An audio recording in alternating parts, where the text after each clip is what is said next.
Once upon a time, people believed the earth was flat for reasons no one knows. And then came the great logical minds that taught us the earth was indeed round. After a few more centuries, humans were able to move far enough from the earth to view it from the above and confirmed its shape. And here comes the tricky part. It is round, but not exactly that.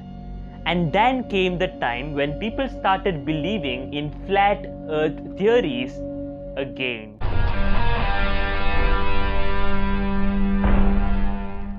The earth is round, and the statement stands to be the closest to reality. All the places on earth have different times of sunrises and sunsets. The seasons change according to the locations.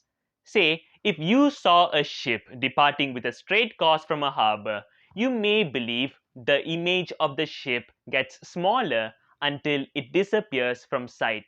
But if you looked closer, you would realize that the image of the ship was somewhat of sinking down as it moved further away. All these scenarios are leading to one thing: the earth is round. But why is it round anyways? Thanks to the almighty gravity. As we all know, gravity is what keeps us to the ground. It is assumed to be a force due to mass of earth. Technically, all masses have gravity. However, gravity due to our body mass is negligible to that of Earth because our mass is nothing compared to Earth's.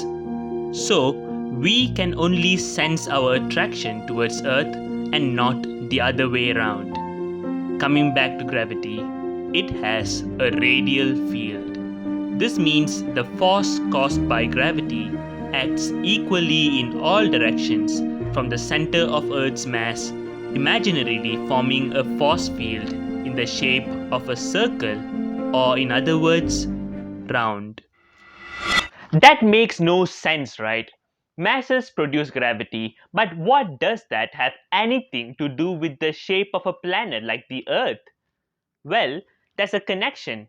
Right after the Big Bang, all the matter in the universe was just scattered around.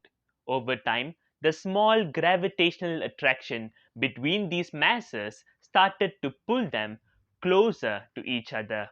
Since the gravitational force field is a circle or a sphere in terms of the three dimensional case, the small masses started to form a group of dust and gases which developed to become what we call a planet after millions of years. This process seems to be simple, but there is more complication to this story. Although the Earth seems to be a stable object in terms of structure, the truth is that it was never even close to the stability we presume. The primary force that holds the Earth to its shape, gravity, is actually the weakest of the forces that make the universe. This means that the arrangement of matter which makes Earth is constantly changing, especially where the gravitational force is the greatest, the core. Earth's core is the hottest of its layers and also contains the highest proportion of matter. The thing is that every single change we make on the surface, despite its size, affects the balanced distribution of matter as a whole, bringing the impacts to even change the Earth's core so that the core remains symmetrical. Well, don't just drop off, let's water this down. Imagine we have the Earth along with its gravity in our hands. To us, our gravity towards Earth is nothing compared to Earth's gravity towards us. But from the Earth's perspective, it is constantly working to fight against the gravity of the matters surrounding it to maintain its very own stability, right? So the Earth is changing itself to make sure there is zero net force caused by the external matter on the core. For example, If we built a skyscraper on land, the building is adding more mass to the area which was initially empty. Now there is extra gravitational force acting against the Earth's gravity. So the Earth's core has no choice but to change its shape in such a way that it is bigger towards the area the building stands. So this gives us a clue that the shape of the earth is constantly changing because we are changing a lot of things on the crust of earth, which means it is almost impossible for the earth to have a perfectly spherical shape. Before we could go any further, head on to our channel to find more interesting videos. Do not forget to subscribe to our channel and ring the notification bell so that you won't miss any of our videos. Newton was among the first to suggest that if his laws were to stand, the earth has to be a bit flat at the poles and bulged out at the equator. When we really had the technology to monitor Earth's shape and its changes, we added evidence to his idea. We found out that the distance between Earth's core and each of its poles is about 21 kilometers shorter than that from the core to the surface of equator. So, the Earth's shape is not called a sphere anymore, but an ellipsoid. By the way, the fact that Earth has uneven surfaces like mountains, oceans, and trenches is more than enough to convince us that the Earth was always just an almost sphere. But we still assume it to be a sphere to ease our understanding of the world. But do you think we are making a mistake by mostly assuming it to be a sphere? Let us know in the comment section below. Whatever it is, we should never forget that the Earth is spinning and the speed of rotation at its axis is not always the same. It sounds so silly, yet it is the truth. We all know there are 24 hours in a day, and it's the time taken by Earth to complete one rotation at its own axis. Now that we say there is change in the speed of Earth's rotation, it all means that there are no more 24 hours in a day. Before 2020, the Earth's rotation was getting slower. Then it started spinning faster instead.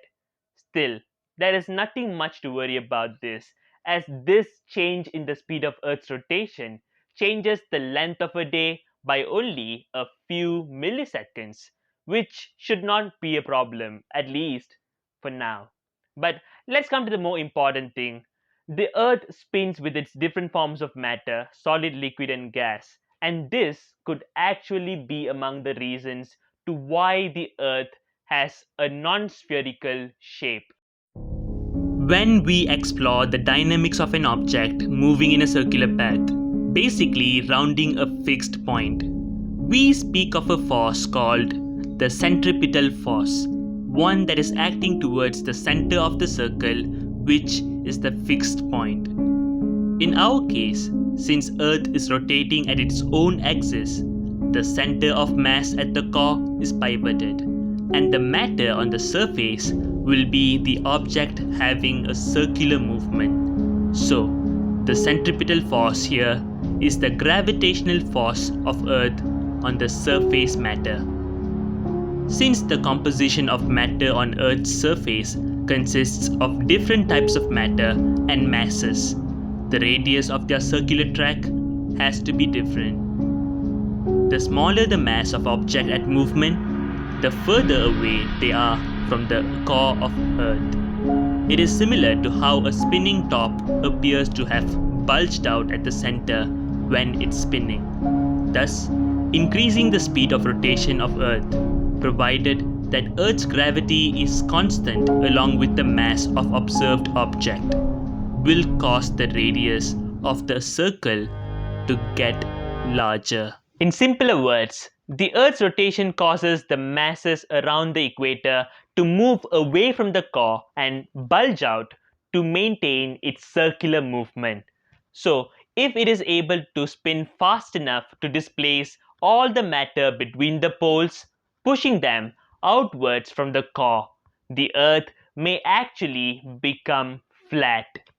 Flat earthers may have a point, but in this case, it is impossible for the Earth to spin at such a high speed, anyways. So, flat Earth is never happening, and the Earth will always remain to be an almost perfectly round planet, hopefully until the dawn of time. Now, if you enjoyed this video, help us by giving a thumbs up. Share this one with your friends who may be interested to find out the truth behind the Earth's shape. Thank you for watching and stay tuned with Quantum Vimana.